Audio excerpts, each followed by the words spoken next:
we have seen lately such a list of died from a heart attack, died suddenly, died from a heart attack, died from cardiovascular disease.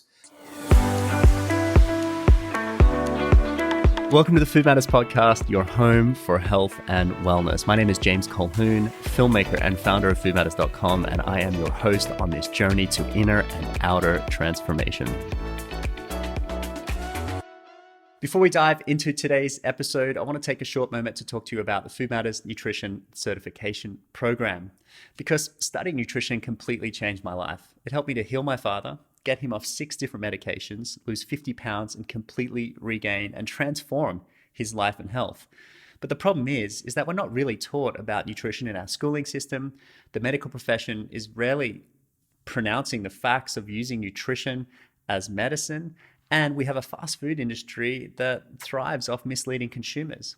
So if you're looking to learn about how to use nutrition as medicine to either heal yourself or a loved one or help prevent chronic disease, or you want to take that next step on your study and nutrition journey and become a certified nutrition coach, then the Food Matters Nutrition Certification Program is for you. This is a 10-week or self-paced, internationally accredited certification program designed to take you through some of the most important topics on the latest research when it comes to nutrition and natural healing, including gut healing, autoimmune conditions, balancing hormones naturally, detoxification, biochemical individual approaches to nutrition. Plus, it brings together the best that we know about nutrition science and anthropological research, and bringing these two approaches together to help you cut through the confusion about what to eat and what to avoid for optimum health. To find out more about the Nutrition Certification Program, plus to download your curriculum guide, head to foodmatters.com/study. You can pause this right now. It will only take you 30 seconds. That's foodmatters.com/study, or you can head to the show notes for more information. Have a beautiful day. Hi, everyone. It's James here from Food Matters, and welcome to this podcast. Today's guest is Dr. Joel Kahn, and we're going to be talking about how to prevent and reverse chronic degenerative disease using plants. Those simple, amazing things that grow in nature that can help us to transform our life and health. Dr. Kahn is a holistic cardiologist. He's an integrative medical practitioner, author, and is a plant-based nutrition advocate. He believes that plant-based nutrition is one of the most powerful sources of preventative medicine on the planet. He's practiced in many ways, and he is joining us today from Florida. And we're going to be talking about his work, about cardiology, about heart disease and other chronic disease, and how we can use food as medicine. Dr. Kahn, welcome to the podcast. Thank you for reaching out, and this can be a great conversation. Great. I'm excited to chat. So first of all, what was your sort of impetus story, or how did you get started as a doctor? And then maybe as part of this story, how did you transition to making food the cornerstone of your approach to treating chronic disease? Because that's not typical for most medical doctors and cardiologists. There may be, I've never counted them, 4 or 5 bullet points that all linked together, but I didn't plan any of them. I was born 63 and a half years ago with a heart murmur. So my mother, got very concerned, and I saw a cardiologist when I was, 4 weeks old. I don't remember, obviously. It turned out that resulted in no disability or problem, a little simple hole in the heart that healed up. But I spent my years visiting a pediatric cardiologist. And if you would have asked me about age 10, I would have said, I kind of like that job, all the lights and the noises. And I can remember tongue depressors and the smell of alcohol. None of it was really painful or very scary. But I had that career light bulb go off very early, just from something not within my control. And then I grew up in a home where we honored Jewish dietary laws called keeping kosher. It was something actually important to me. So right from the get-go, there was food you ate and there was food you didn't eat. And it was a health-oriented program. Most people would consider a lot of religious-based dietary laws. They tend towards cleaner, healthier foods because you're honoring your body. And if you believe in a Lord above or some other being, when you honor your body, you honor that supreme being. the point of all that is that I was going to be a cardiologist from an early age. I understood food had a deeper meaning than just instant gratification and calories from this religious background. And at age 18, I got accepted at University of Michigan in Ann Arbor to a combined undergraduate medical school program. A little bit more like they do in Europe and Australia and New Zealand. You don't go 4 years, 4 years. And when I walked into the dormitory, it's absolutely true. I really hadn't had a plan, but I made my mind up. I want to kind of keep honoring these Jewish dietary laws called keeping kosher. And there was this enormous salad bar, even in 1977. And then there were cheeseburgers and there was bacon. And I knew what I couldn't eat and what I wanted to eat. And I gravitated and started eating of the salad bar and almost exclusively. I didn't call myself a vegan. I didn't call myself a plant based. I called myself somebody that was just making it meal to meal and just fine. And serendipitously, for sure, around the same time, my parents, very traditional meat and potatoes, good people in Detroit, Michigan, had been convinced by some friends to go to the Pritikin Center at that time in Santa Monica, California. It's now located very close to where I am right now in Miami, Florida. And I started coming home on weekends from my plant based college experience, age 18, 19. And my mother no longer made a meatloaf. She made a lentil loaf. And my mother no longer made a Hungarian goulash. It was a tofu goulash. And it was an interesting interplay. And they never transitioned to entirely plant based, but almost. But I pretty much had sealed the deal. And since age 18 or 19, this has been my diet choice. So fast forward, I'm 30 years old. I'm done. I'm a fellowship trained. I'm a angioplasty stent trained. I've been to University of Michigan, University of Texas, St. Luke's Medical Center in Kansas City. You got a blockage. I got a balloon and a stent for you. But I had patience and I couldn't possibly see. I'm spending 35 minutes, 45 minutes with a patient in the cath lab. They're sort of in a twilight zone. I talked to them about nutrition. I kind of told them the secrets, how never to end up back on this table, how never to have me with a needle going in their body again. And I just really, for my entire now 33, 34-year career, always snuck in 2, 3, 4, 5 minutes of lifestyle education, nutrition education. And about 10 years ago, I said, I'm ready. I'm going to give up the cath lab and go 100% lifestyle, nutrition, plant based, cardiology education. I knew there wasn't a lot of competition out there, sort of the term people know called blue ocean, red ocean. Being a healthy cardiologist was a very blue ocean. It was just wide open opportunity to write books and create content and influence people and reach out to a much larger audience. So, I was able to catapult myself to books and podcasts and the Joe Rogan experience, in 2018 and Dr. Phil and the Doctor Show, because frankly, there just weren't a lot of us that were capable of speaking scientifically, academically. But food matters, more than prescription drugs matter, more than bypass surgery and stents matter. So it's been a wonderful ride, and it has allowed me to really, help a lot of people. Nice, amazing. And I feel like if I get the statistics right, heart disease is one of the largest killers of the Western developed world. And if I remember Andy Saul, he's the head of the Orthomolecular Medicine News Service. He had a statistics where half of the symptoms that people experience when they suffer heart disease is actually death. Yeah, That's the first it's symptom. it's truly a terrible disease that people don't fear as much as they fear cancer, particularly, or maybe Alzheimer's, particularly. And those are all terrible diseases. My grandfather was a vibrant businessman that died of Alzheimer's, and I watched that. It was terrible. And I watched my mother-in-law and father-in-law die of cancer. It was terrible. But the thing about heart disease is we have 10 years, 5, 10, 15 years when it is present and you can identify it and you might be able to stop it at a point where life is good and life is long and life is full of joy. But we don't have a medical system that says that. We have a medical system that teaches mammography, colonoscopy, and really that's about it. in terms of cancer prevention. But heart prevention, you're absolutely right. Number one, a little squeaky noise. It's probably the pharmaceutical industry reaching out and saying, "Stop talking about prevention. If we have too much prevention, we can't sell drugs, and that's be terrible."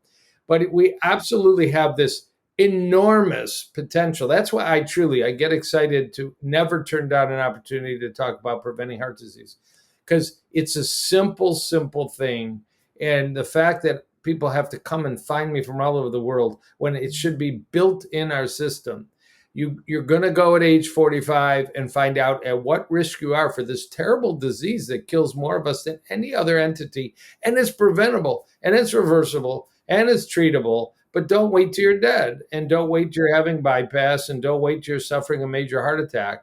And the age to start, it happened to be about the age that I was introduced to really better nutrition, 18, 19, 20, 21, 22.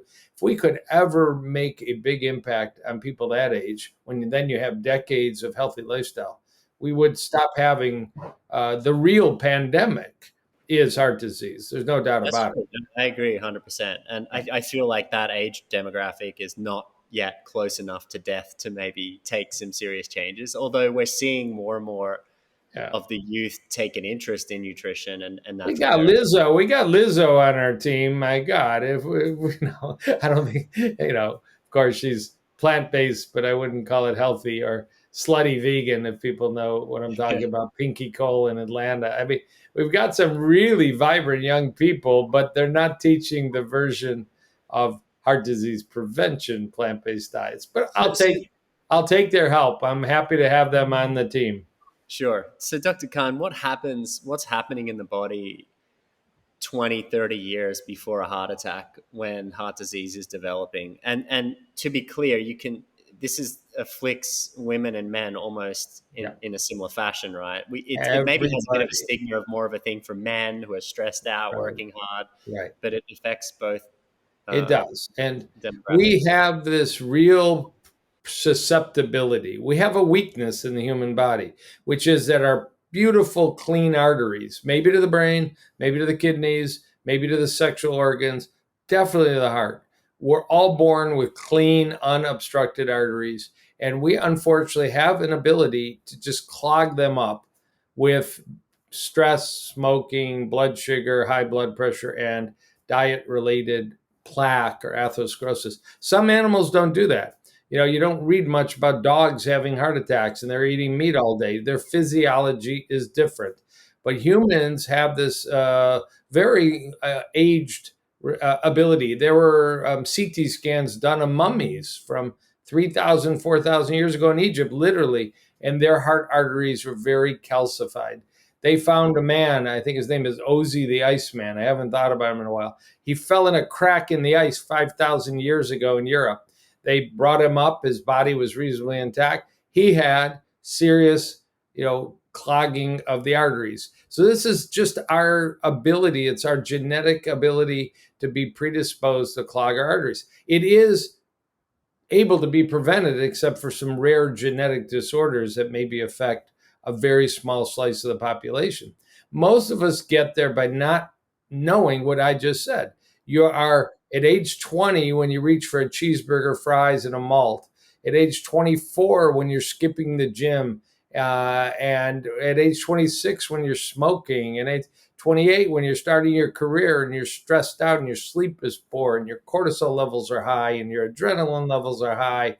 And, you're just in a state of fight or flight all the time from work and balance and life and maybe marriage and finances, all these things.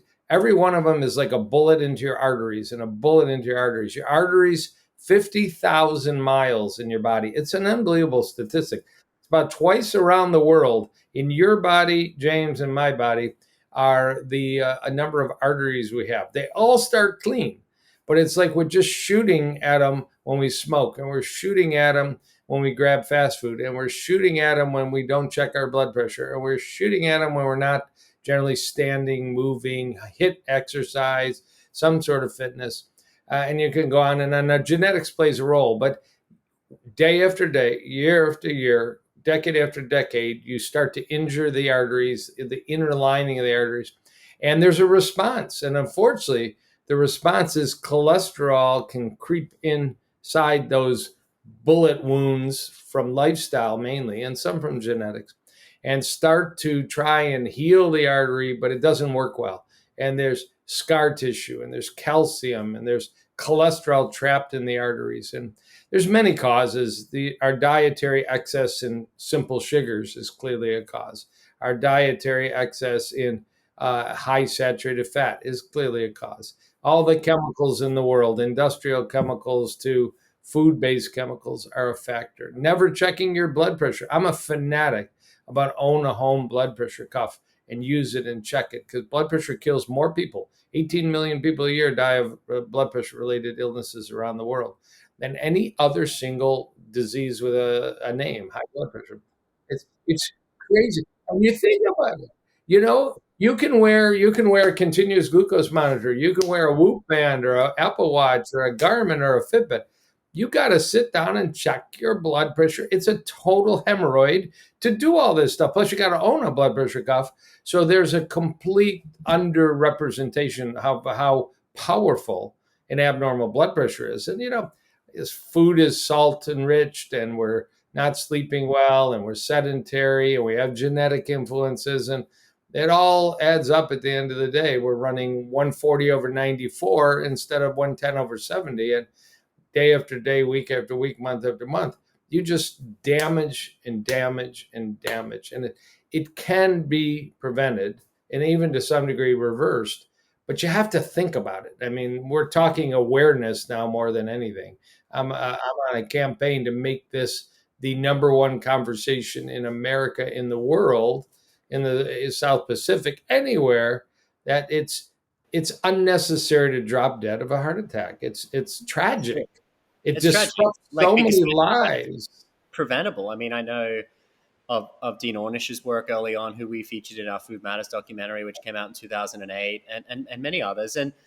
But one of the questions I want to ask you, if I may, is just referring. I think a lot of our viewers would understand that the modern lifestyle is contributing to a myriad of chronic degenerative disease, right? From heart disease to cancer, diabetes, depression, mental illness, etc.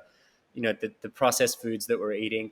But I'm really interested, this guy that fell down a ravine 5,000 years ago, how do we explain the buildup of the atherosclerotic plaque in the arteries of a 5,000-year-old man? Like, we probably had 5,000 years of domesticated agriculture at that stage, considering there's a 10,000-year agricultural sort of cycle from the Fertile Crescent. Like, what do we think it was that Well, impacted his arteries? And do we have any data on arteries of people that is like 30, 50,000 years old? Is it the same or not? yeah, I think it's coming back to me. I didn't prepare for this, but his name is, if you go look him up, Otzi the Iceman, and I think it's OTZI. And it's fascinating because it was 5,000 years ago and he was preserved. They actually did, in addition to a CAT scan to identify these badly diseased arteries, they actually ran genetic testing. Isn't that amazing that you can do that? There's tissue left, and they ran the genetic test. So we used to say very proudly, particularly in the plant-based movement, of which I consider myself, a strong member, genes load the gun and lifestyle pulls the trigger. You may have inherited genes that make you predisposed to coronary disease or cancer or diabetes or obesity, but if you measure and manipulate and control your lifestyle, you can overcome it. So some of my peers talk about being bulletproof to heart disease because you eat enough kale and arugula.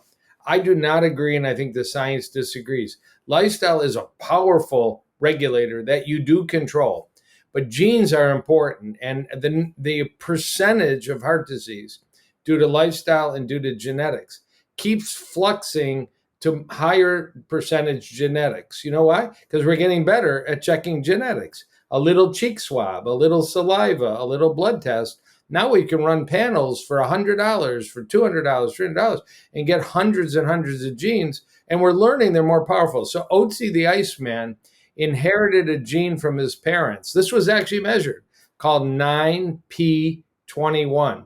What is the most potent gene for developing heart disease in 2023, 9p21. So it's the same genetic predisposition. And the frustrating thing about the gene I'm mentioning is we don't even completely understand how it creates inflammation and atherosclerosis, but it does. And the only known antidote to it is 12 servings of fruits and vegetables a day. There is a published study that says that. So if you want to get your 23andMe and look up if you inherited 9p21 gene, if you got it from both parents, it's not a death sentence. But I am overwhelmed in my clinic, where I do measure it on almost every patient with heart disease, how frequent. It's about 25% of people. It's not a rare gene.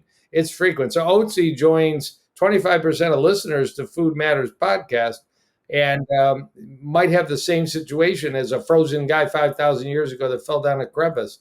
So genetics matter, and I can't speak to his diet and lifestyle. I don't think everything was so rosy 5,000 years ago. There was a lot of stress. We call it kind of a clean paleo diet. God knows what it was particularly eating, but we know it wasn't fast food. That's for sure. Well, we don't know what what stress he was under. Environmental Right. stress due to the environment. I mean, if you fell down an ice crevice, that's going to be cold, right? That's stressful to the body. What's chasing him, or Right. He what's might have been the laughing stock of the paleo movement, always falling into holes. And it just was, we could do a whole Broadway show on Otzi the Iceman. So it is Otzi. You were correct. I just looked it up, and Okay. he preserved in the ice for 5,300 years. I mean, that's a pretty interesting case study there. And for him to have that gene so early on, I guess, in the evolution of modern civilization, if we think about the agrarian age, that's interesting. There's But I just want to say the marvelous thing now is everybody listening for a couple $100 can find out if they have the top 10 or 20 genes that predispose them to a variety of diseases, including heart disease. One of my other, really strong platforms is you're not driving your grandfather's Oldsmobile anymore. And most people may not understand that used to be a commercial that I think General Motors ran.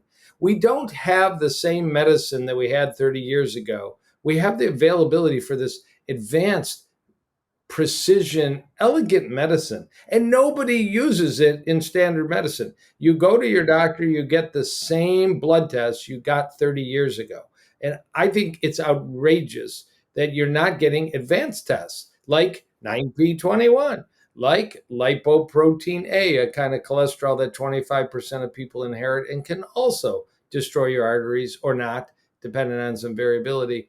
And, we're just not applying what's available now. And you don't have to be rich. A lot of what I'm talking about is a couple $100 here or there, not the elite. There are elite tests, but I'm all for, most people getting some kind of evaluation. I didn't mean to interrupt you, but I get That's excited okay. talking about this. You're bringing up a lot of questions for me, and it's great. One of the questions is, my understanding of heart disease is that it's more of a modern disease of lifestyle, and stress contributes because it potentially drives down vitamin C, which can weaken arterial walls, which causes it to clog up, this so forth. And then there's the overabundance of processed and fatty foods, Right. etc. But how is it? What do you think it is? And this is probably more a philosophical question. How can a 5,300-year-old mummy develop a gene to weaken the arterial walls? What is going on there in our evolution, do you think? Yeah, Are we built to, like, with a planned obsolescence? Like, once we get past child, like this gentleman Udo Erasmus, came up with Udo's oils. Yeah. I mean, he talked about this idea that after childbirth, we're Right. useless in a biological sense. Like, why do we need to survive? We don't. That's it. You go Right. die. And I think Bill Gates agrees with him, unfortunately. That's a okay. whole nother podcast.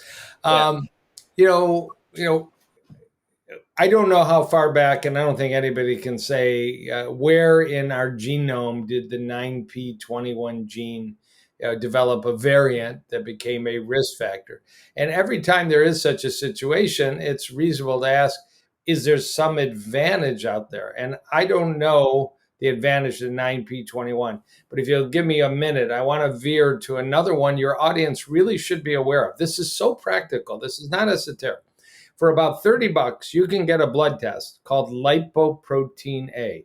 And what I was saying about medicine being your grandfather's Oldsmobile, you go to your doctor for a checkup. You get your total cholesterol, your HDL cholesterol, your LDL cholesterol, your triglycerides, maybe on a finger poke, maybe in a blood test. It's the same thing done 30, 40 years ago. No advancement. But we've known for 60 years now that some people can make two kinds of cholesterol. LDL cholesterol, not always good for you, not always a death sentence. You have to do the right test to find out. And another one called lipoprotein A. 25% of people on the planet, about 1.8 billion people, have two ways to make cholesterol, and 75% of people only have one. It's a $30 blood test. And we learned 60 years ago that this little nasty little particle called lipoprotein A can clog up your arteries anywhere in your body, but maybe about 10% of all heart attacks are due to lipoprotein A. Also can clog up one of your heart valves and lead to heart surgery, and maybe 1 out of every 7 aortic valve replacements is due to this lipoprotein A. Purely genetic.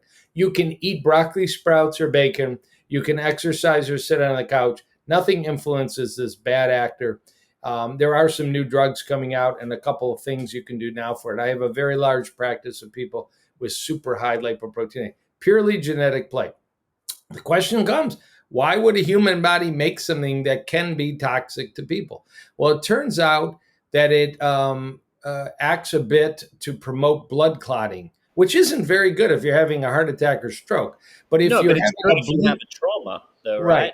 Yeah. exactly. But if you're having a bleed in your brain, or what people really say, you're a woman 10,000 years ago delivering a baby and starting to hemorrhage. If you were one of the people that inherited a clotting gene, You'd be you lucky. maybe survived occasionally more than the one that didn't have it. So these are interesting questions. But we're left with this gene, but we don't really need it for the clotting advantage. Although there are a few papers that say it's still a bit of an advantage in terms of you're bleeding to death and you happen to be in the 25% that have a pro-clotting gene. But there's much more misery out of it than advantage out of it. So these are fascinating questions. My only point is, don't be your grandfather's Oldsmobile. Ask your internist, ask your family doctor.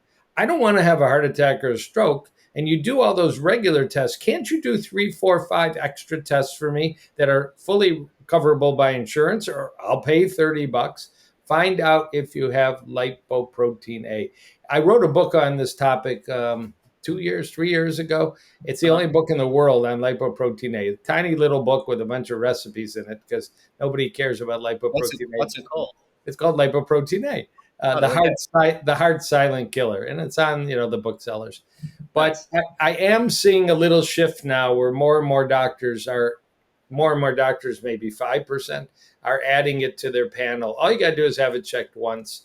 And if you have it, it's not, people call me like it's the end of their life. No, it doesn't absolutely mean, but you do want to focus on mean that you're going to get a clogged artery.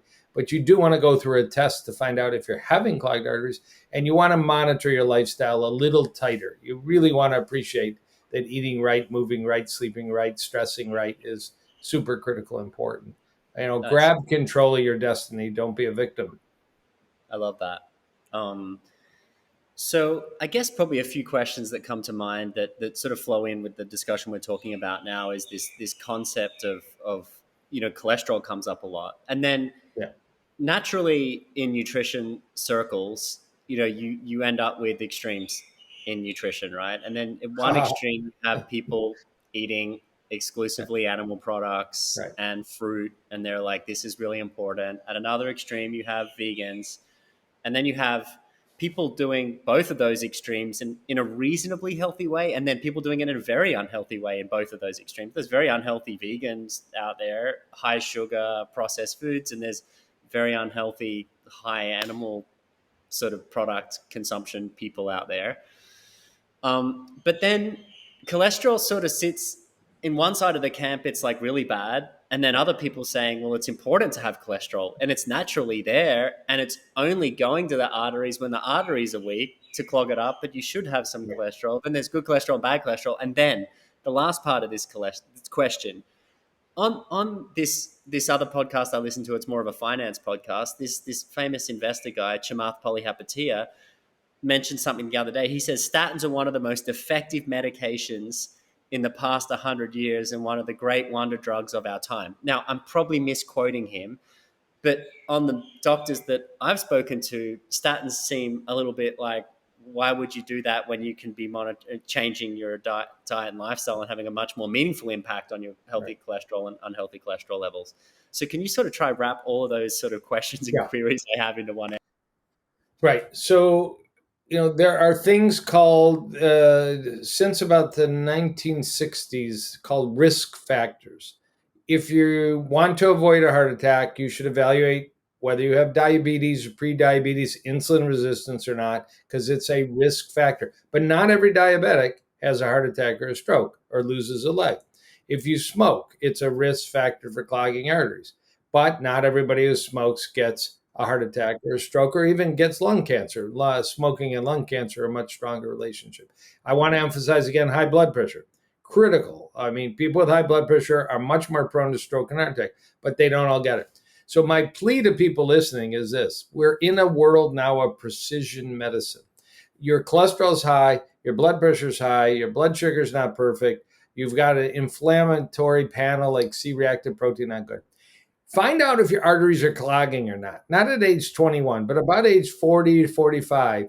You maybe want to have an ultrasound of the arteries to your brain called carotid arteries. Simple little test, very often covered by insurance, if not pay for it. Find out if you're getting old arteries. You might be 45 years old with the arteries of a 65-year-old. All this stuff has been available for decades, but we're not applying it. And most importantly, there's about a $75 to $100 test of the heart called a heart calcium CT scan. Heart calcium CT scan. You're on a stretcher, you go in a circle, you hold your breath, and you go home. No injection, no iodine, no IV, less radiation than a mammogram. It is radiation, but less than a mammogram. You pay cash, but you're paying about $75 if you shop around. If your LDL cholesterol is high, but you have no plaque and no calcium, you're a low-risk human, and your risk factor may not be destroying your health. And no, don't go out and eat cheeseburgers and malts and fried chicken buckets. But yes, apply lifestyle, and be grateful that your risk factor, LDL cholesterol, is just not manifesting disease in you at this point in time. Now, if you're 40, 41, 42, you got a lot of years ahead of you. So you want to probably recheck your arteries in 3, 4, 5 years and do that again. You don't need to do it every year, but you want to do it 3, 4, 5 years and try and bring your risk factors, whether they're blood pressure, inflammation, cholesterol, blood sugar, try and bring them down naturally or with supplements. You don't need medication. The American Heart Association says if you go for that heart calcium CT scan and it's zero, no plaque, you don't need statins. You can work with diet. You can work with supplements like berberine or bergamet or Reggie's rice, or change your diet, go all paleo, go all keto, go all vegan, but just follow up on your labs and see what happens to your labs and see if it's working for you. So that precision is missing. And you're right, it's a food war out there. Now, in reality, 85 to 90% of the data strongly favors a plant-forward diet, whether you start at the Mediterranean diet or move to the DASH diet or move all the way to a whole food, plant-based, non-junk diet. There's so much vegan crap out there. It's insane. It doesn't work for people. It just tastes good. You got to do a whole food, plant-based, simple, legumes, bean, peas, lentils, fruits, vegetables, and whole grains. It'll work for you with a little vitamin. You need vitamins if you're a vegan. I mean, that's a shocking statement, but you need a few vitamins. Who cares? But you do if you want to stay optimal health. Statins are useful drugs if, one, you have plaque. If you got clean arteries and clean heart arteries, you don't need a statin. That's not me. That's American Heart Association, Canadian Heart Association. That's good science. If you have plaque, it's a different story. Statins are useful in people with plaque that lifestyle failed, and almost never is an emergency to go on a statin. This statement always should be to your doctor. I understand you're writing me a prescription for Lipitor. Let's save that for 6 months, 3 months. Give me some videos to watch, like Forks Over Knives, What the Health Game Changers movie. Give me a book like Dean Ornish, Undo It, or Dr. Esselstyn, Prevent and Reverse Heart Disease, or my book, The Plant-Based Solution. Or let me read about Dr. Joel Furman or the Pritikin Center. Give me a few months. Let me add more oats and more whole flaxseed ground up, or I'll eat more green smoothies or do something. Let me see if I can bring it down. If you have no plaque, you don't need prescription medicine. And that's pretty widely accepted nowadays. It's a real paradigm shift that hasn't made it to the primary care doctor. So in my preventive integrative cardiology practice, I take amazing joy in stopping statins after I show people that their arteries are clean, but I will use them when needed. A lot of people have had heart attacks, bypass, and with these CT scans, we're finding the 40 to 45% of people that are walking around with clogged arteries and they don't know it, but the CT scan tells the truth. And if they don't respond to lifestyle, there is pretty strong evidence that a low dose statin with coenzyme Q10 as a protective backup factor may benefit them, but never if they don't have plaque. So it's just not a simple equation. It's a big fork in the road. Clean arteries, aging arteries. Aging arteries need a lot of attention. I totally understand that, and it makes sense. And it's a great answer. With regards to, you talk about like being on a whole foods plant-based diet and needing vitamins. John Robbins, dear friend of mine, love John and Love Ocean. He had some research in one of his books, Healthy at 100, that said that he looked at a lot of cultures around the world. Some were vegetarian, vegan, others had small amounts of animal products, but he had some contention that some of the ones that were on more of the vegetarian plant-based side were eating vegetables that were covered in soil and were able to get this B12 vitamins from that. Right. It still sits funny with me, even though I am a big fan of people that are overinflamed and sick, and especially cancer and heart disease responds especially well to a low toxicity plant-based diet to just clear out the pipes in the system. But doesn't it still feel strange that we need to supplement B12? And what is that requirement about?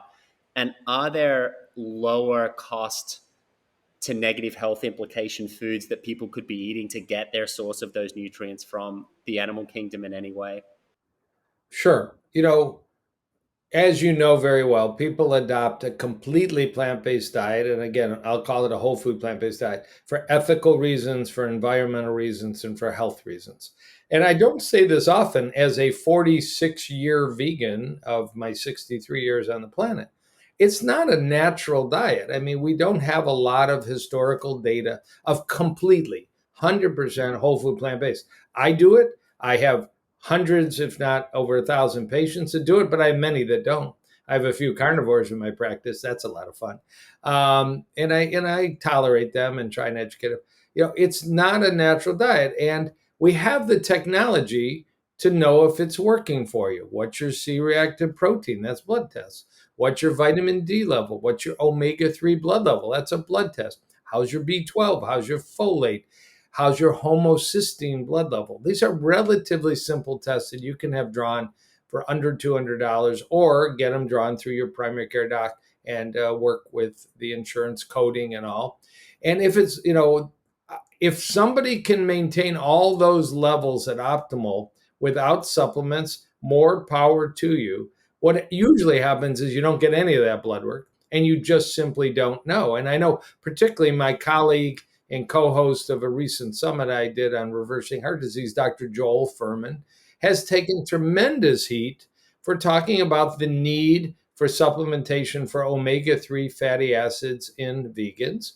Now, of course, with chia, with hemp, with ground flax, large amounts. Not everybody has the saturase enzymes to do that super efficiently. I happen to inherit it. I did my genomics that I can convert ground flaxseed to omega-3 very efficiently, but many people can't. So the ability to test the blood level and take an algae-based omega-3 supplement, or if you're not strictly vegan, a fish, sardine, anchovy-based omega-3 supplement to optimize your brain health, optimize your blood pressure. The data is very strong now that omega-3 fatty acids lower blood pressure, optimize your inflammation, optimize your cholesterol panel like LDL particle numbers and triglycerides. It's just bad form to teach just eat, beets and greens and turnips and sunflower seeds. It'll all work out fine. It's an amazing diet, but it's just not constructed to fill every hole. So I take personally a multivitamin that has everything in 3 capsules a day for vegans. And I don't sweat it. It's not that expensive, and I don't want to run into a deficiency. Some people have argued in the medical literature, I always go back, that although it seems in many studies that cardiovascular disease is reduced by people that identify as vegetarian or vegan, it's not as big a difference as one might expect. And it might be that, particularly if you're low in B12, you might raise a blood factor called your homocysteine level. And homocysteine injures arteries. Well, we don't want to injure arteries. We want to be good to animals and good to the planet, but we don't walk around daily with a high homocysteine level. So just an example in a biochemical connection of why, just a limited but intelligent supplementation, if you're strictly plant-based, is a good idea. And God knows if you're eating junky vegan, you better do it, because you're not going to get any of that stuff. There's an interesting plant called mankai, Manki. It's actually a plant that produces B12. Well, they used to sell it in the United States. You can't get it anymore, so it's not really a good option. I know some people feel nutritional yeast and nori rolls and sushi have a little bit of B12, but you're kind of risking it. And either do the blood tests and see if it's working for you, or just say, it's the best diet on the planet, for the animals, for the humans, but it requires a few vitamins. I'll tell you, when I check blood levels on my carnivore patients, very few, and some of my keto patients, they can be severely deficient in a variety of things. I mean, if they're not eating fish, omega-3. If they're not eating plants, vitamin C. I mean, can you imagine in 2023 being severely deficient in vitamin C because you've chosen to be a carnivore? But most of those people aren't publishing their data. When they come to my clinic, they're getting all the same tests the vegans get. All diets have the potential for nutritional deficiencies.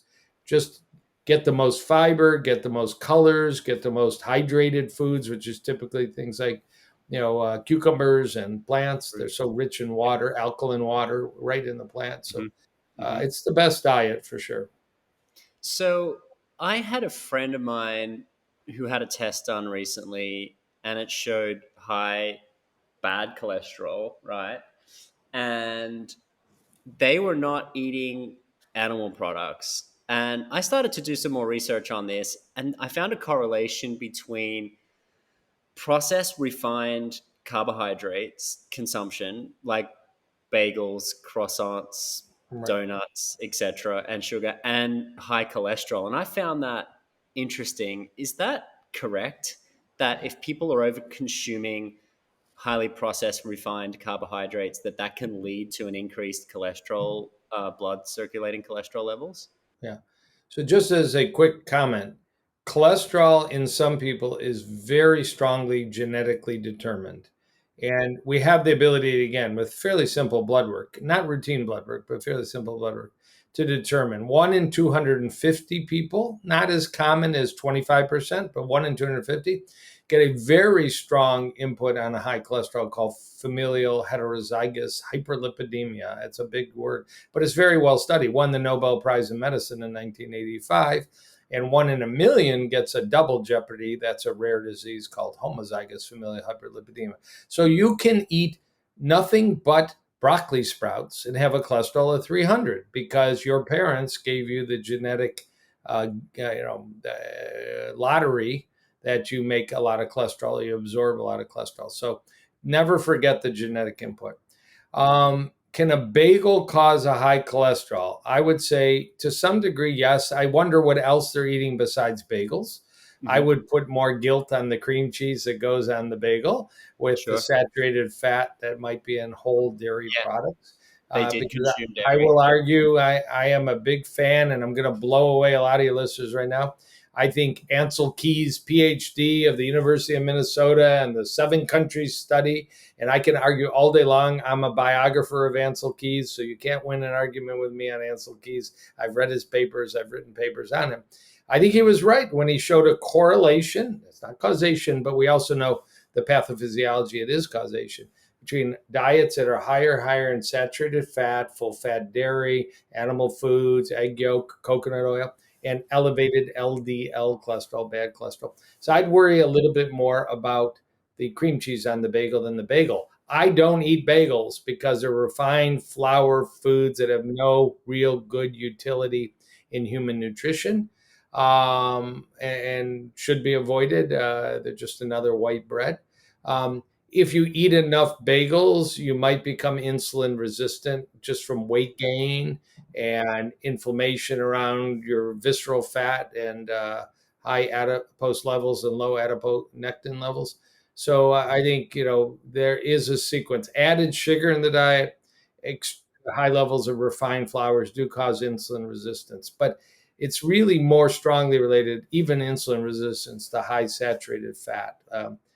There's a professor at Yale named Gerald Schulman who has shown that one of the strongest factors in developing insulin resistance, and your triglycerides go up and your HDL goes down and your particle levels of these bad cholesterols become dangerous, is a high saturated fat diet. And your muscles, which should take up glucose right away as fuel, and your liver cells, which should take up blood sugar, glucose right away as fuel, can't do it efficiently if you eat a high saturated fat diet. So, the keto diet works for type 2 diabetes if you never touch a refined carb, banana, high sugar fruit in your diet. It'll work, but you haven't resolved insulin resistance. You've just developed a carbophobia, so you just don't challenge your body with those things. But if you really want to reverse insulin resistance, lower the saturated fat, and the insulin resistance will resolve in your skeletal muscle and in your liver.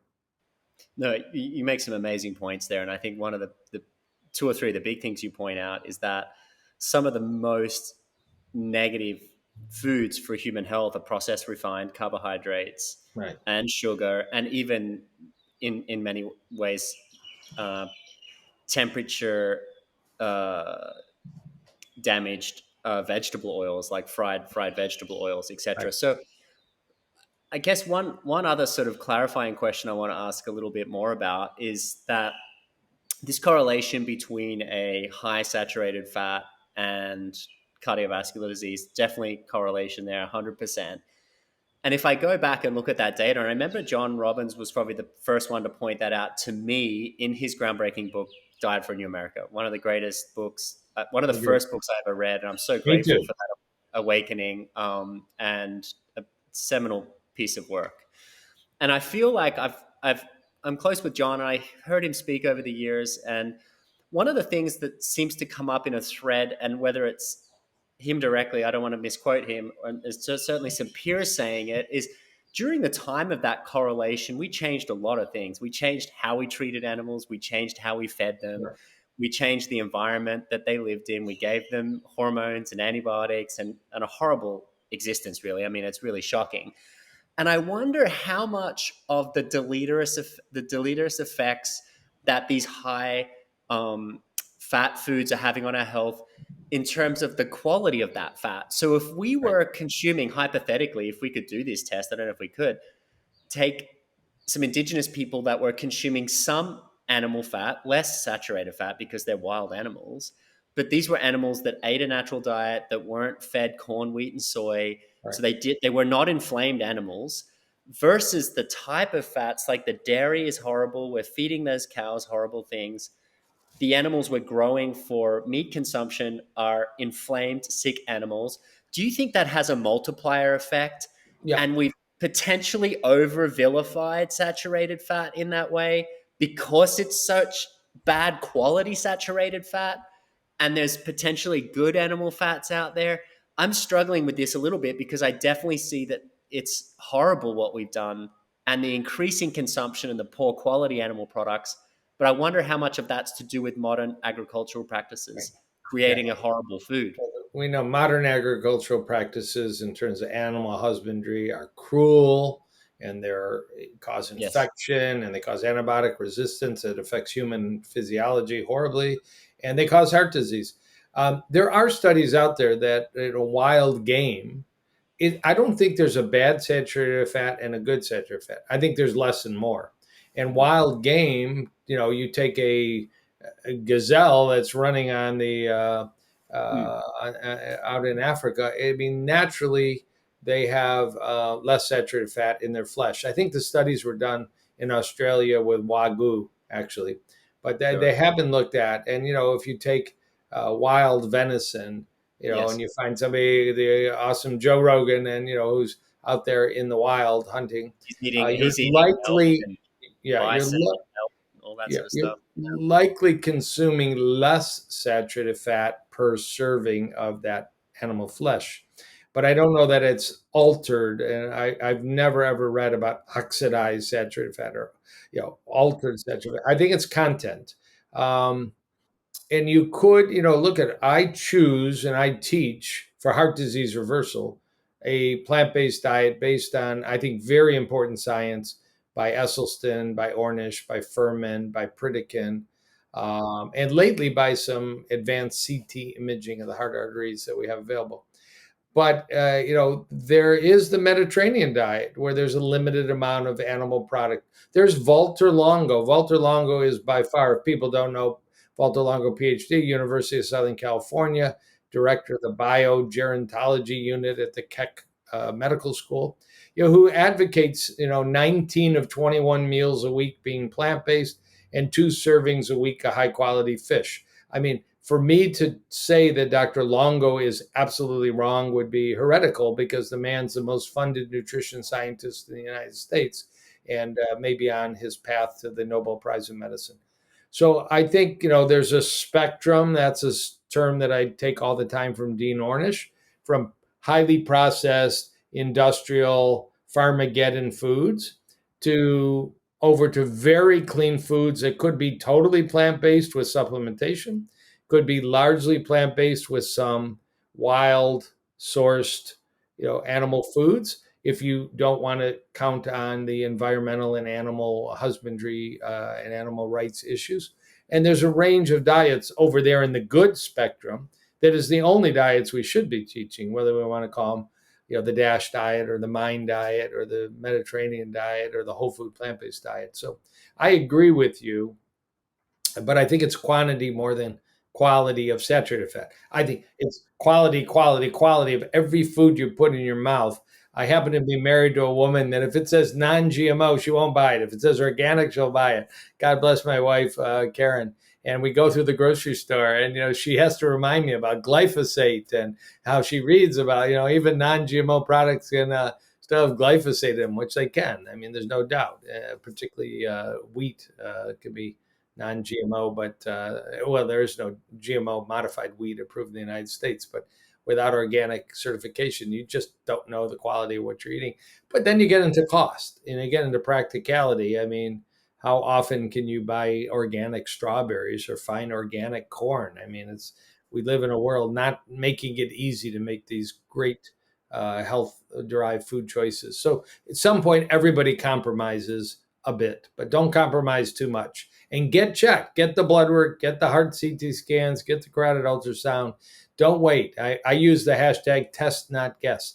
I am a very touchy-feely cardiologist that insists on really high-tech testing, because we have the technology. I can tell you, James, I can tell anybody in your family, I don't say this boldly, I can tell you the age of your arteries and the age of your physiology and what we need to do. I just got to take 14 vials of blood and do a couple scans on you, and then we put you back together. And it's not for the elite. That's what I want to emphasize. This is not a $25,000 process. If you've got $500, I got a whole lot I can tell you about your physiology, and so can other preventive cardiologists nowadays. But it's really a rare finding to hear the provocative statements I'm making. I am so disappointed with standard medicine, which is what 99% of people are getting.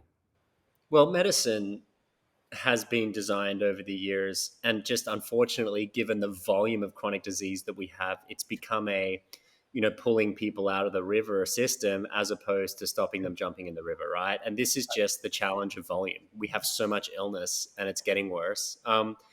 when it comes to like just classifying top foods that have a positive impact on cardiac health for someone that might be at risk of uh, myocarditis or some sort of inflammation of the arteries, what are the top foods that you recommend have the biggest impact on healthy eating? Not a category like whole food plant-based diet, but Right, five or right, six right, of right. these. Specifically. So, we talked about you have 50,000 miles of arteries. The arteries are lined by a special layer called your endothelium, amazing single cells.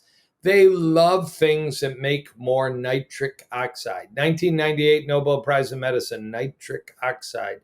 You want to have an erection, guys? You love nitric oxide. You want to avoid heart disease? You love nitric oxide. You want to have good blood pressure? You love nitric oxide.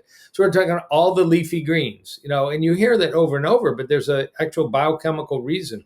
Leafy greens have dietary nitrates. You chew your spinach, you chew your arugula, you chew your kale, your they're called facultative anaerobic bacteria, but little bacteria in the grooves in your tongue take those dietary nitrates and turn them into nitric oxide. So you're strong in bed and you got good blood pressure and you got clean arteries. It works for women too, but we don't have as easy a correlate as erectile dysfunction conversations. It's absolutely gender equal in that terms. Beets are very rich in dietary nitrates. There's a reason athletes are using beet powder and beet juice and beet quick drinks, because beets are very rich. My favorite is actually a rarely heard one, red spinach. Green spinach is great, but a few people get into trouble with kidney stones if they go crazy with green spinach. But there are some vitamins, some powders, and it's pretty hard to find in the grocery store. Red spinach is rich in dietary nitrates that give you more nitric oxide for your arteries, but doesn't have the oxalates that green spinach does. So I'm a big fan of that. Watermelon. Watermelon, particularly the white rind in watermelon, has something called citrulline. And citrulline causes more production of nitric oxide in your arteries. That's the Nobel Prize 1998. So when you're carving up your watermelon in the summer, don't throw the white part away. Carve that part out too. It actually tastes pretty good. It doesn't have that bright red color, but you want to include that in the mix. Or Tastes a little bit like a cucumber, right? yeah, yeah, that's you don't want to go all the way to the green outer part, but you can have some of that white stuff, and just My call that kids, fruit Viagra, fruit Cialis, because it basically is. yeah, I would include nuts. I think nuts, particularly walnuts, very rich source that can be converted to omega-3 fatty acids. So many studies like the Seventh-day Adventist Loma Linda studies and the Blue Zone experience, nuts are way up there. And I have to give a little comment. I'm a bit controversial in the plant based world. I think extra virgin olive oil makes the cut there. And there's been debate that the best plant based diet is oil free, but there's a giant study going on in Spain in the last 7, 8 years. It has the name Cordioprev, CORDIOPREV, 1,002 serious heart patients given a high extra virgin olive oil diet or a low extra virgin olive oil diet. And it's like magic. Their arteries are getting cleaner, their heart attacks are going down, their heart arteries are looking better, and just so many parameters that are being measured. So I have changed my attitude that the best diet on the planet is oil free. I no longer believe that, because I think the studies have passed old data and have brought us the realization real high quality extra virgin olive oil, full of antioxidants and phytonutrients like hydroxytyrosol, are extremely therapeutic and anti-inflammatory. interesting. Yeah, that is an interesting position because I know that it can be quite a polarizing thing with the Yeah, oils, the refined oils, and Cyrus, a friend of mine, I'm sure you've spoken with him as well, talks about how you're better off like consuming those fats from olives and so forth. But if there is study showing that there's a large population of people with heart disease consuming high amounts of olive oil and it's improving, then yeah, that's interesting. I love that you've included that as well. thank you. Yeah. Um, you know, I Pomegranates. Pomegranates are pretty magical. There's some pretty nice data about pomegranates also reversing plaque in carotid arteries. It comes out Wow. of Israel using pomegranate juice. I mean, I'd rather, like you just said, eat the whole food, eat the Yeah, pomegranate kernels. It's a little messy and not always easy to access, but if you can, that's great. Tomatoes, anything red is usually a pretty good draw. Tomatoes rich in lycopene are yes. tremendous for arteries. So we can keep the list going, but I gave you my favorites. That's great. That's a really great list. Amazing list. I love the beets in there as well. In terms of lifestyle, what moves the needle? Is it explosive exercise, or is it resistance training, or is it breath work and stress reduction techniques? Is it a combination of all the above? Like, what do you see as having the biggest impact on the metrics that you're measuring for heart Yeah. disease? I would say in 2023, I brought one up already. Buy a home blood pressure cuff. If you're walking around 140 over 90, you're waiting for a cardiovascular event. If you're walking around 110 over 70, you're in good shape. That's not an easy blood pressure to maintain in modern culture with Wi Fi and internet and stress and all kinds of variables, but get a home blood pressure cuff. Number two, I would put sleep actually very close to blood pressure. And we ignore sleep. We ignore snoring. We ignore 4 hours of sleep. We ignore waking up at 3 in the morning and not falling back to sleep. We ignore getting up 4 times a night to pee and not being able to easily fall back asleep. It's very easy nowadays. This wasn't present 20 years ago to do something called a home sleep apnea study.